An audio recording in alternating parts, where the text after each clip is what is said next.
Hi, I'm Eric Munson. I'm the founder and chief investment officer for Adit Ventures. So I'm here with Eric from Adit Ventures at the Unite Dubai event. Eric, welcome to Dubai. Thank you.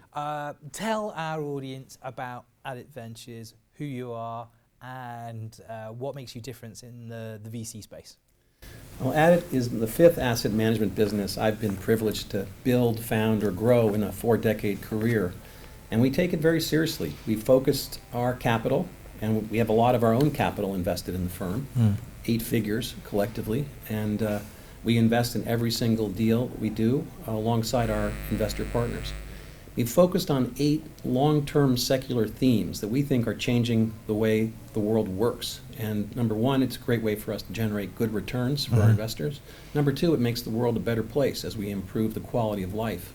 Okay, well, I'm really fascinated. Tell me more about that. Tell me where. We look at themes like artificial intelligence and big data, the cloud, cybersecurity, digital healthcare, educational technology, fintech, medtech, Internet of Things, the shared economy. All of these phrases, space and wellness, these are the 8 core secular themes that Adit focuses on.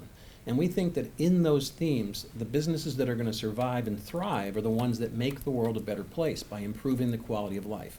All of those themes were greatly accelerated by the pandemic. And so our portfolios really thrived during that period of time. Companies like Palantir, who does a huge amount of data analytics and was helpful in having governments track the inoculation and the virus and the vaccinations of the virus as well, were great beneficiaries of that. And we think that's just one small example of the use of AI and data use going forward. What I love about what you just said there is, about making the world a better place. And when we're here at the Unite Dubai event, this is in partnership with the World Humanitarian Forum. ESG is this growing force in the world. How much do you believe in the ROI of doing the right thing? And has your time come now? Greed is good is gone. Now it's time to focus on doing the right thing. 100%. We think that's very important. Just as running a company today, we look at the company, we have a 10-step process. 5 of those steps are more quantitative, more linear, revenues, margins, asset growth, profitability. The other 5 steps of our process are really looking at the company as an investment from a holistic point of view. Does the company make sense as a business? Is it an experienced management team that can overcome pandemics and other exogenous events? Do they able to withstand competitive pressures from other countries and other belief systems and things like that? More importantly, does the business serve all of its constituents? Number 1, its customers. If it's a healthcare product, does the product work and is it affordable and is it easily accessible around the world? Number 2, does the company serve its shareholders well as an investment point of view? And number 3, does it serve the community in which it operates, be it the country or the areas in which it operates? And these days, running a company is much more holistic than it was back in the Peter Drucker Harvard Business School mentality when the corporation was it. So we think that that also applies on the buy side to us as investors. We need to make sure that our investment portfolios, not only do they offer good diversification, high quality businesses, good returns, but they also move the needle in terms of improving the quality of life. Full stop. And are you seeing investors in general getting on board that train? Are they, it is no longer the quick book. They actually want to feel good about what they're investing in. 100% yes.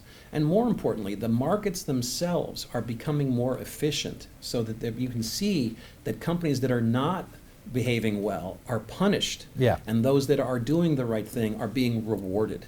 You can see that in companies like Airbnb, which had terrific leadership during a very tumultuous 2 years prior to going public.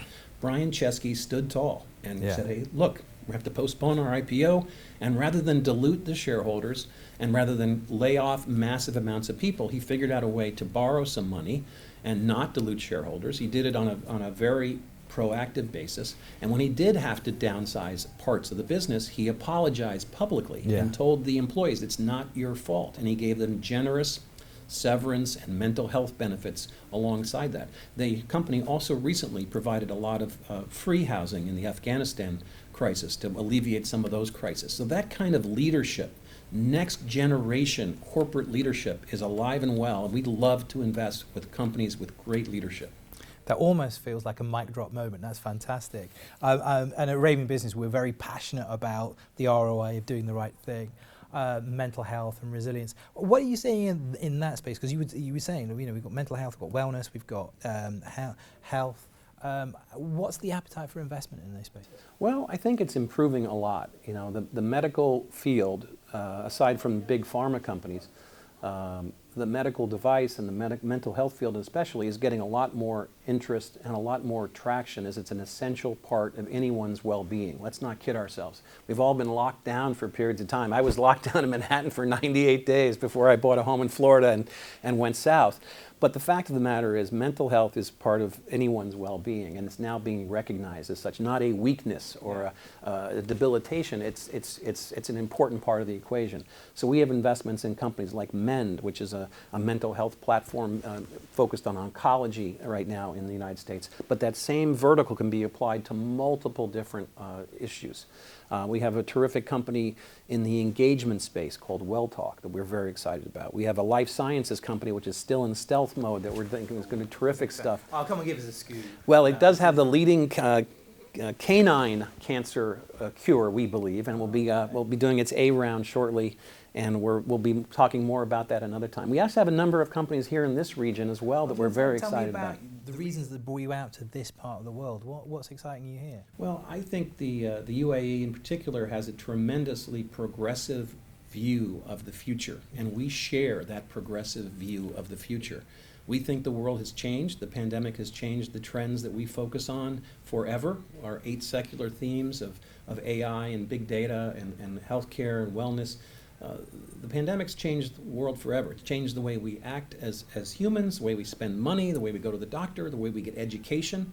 So there's a lot of opportunities in this region, we believe, for companies that are here to expand in this population base in this area, as well as other companies to come in and serve this marketplace.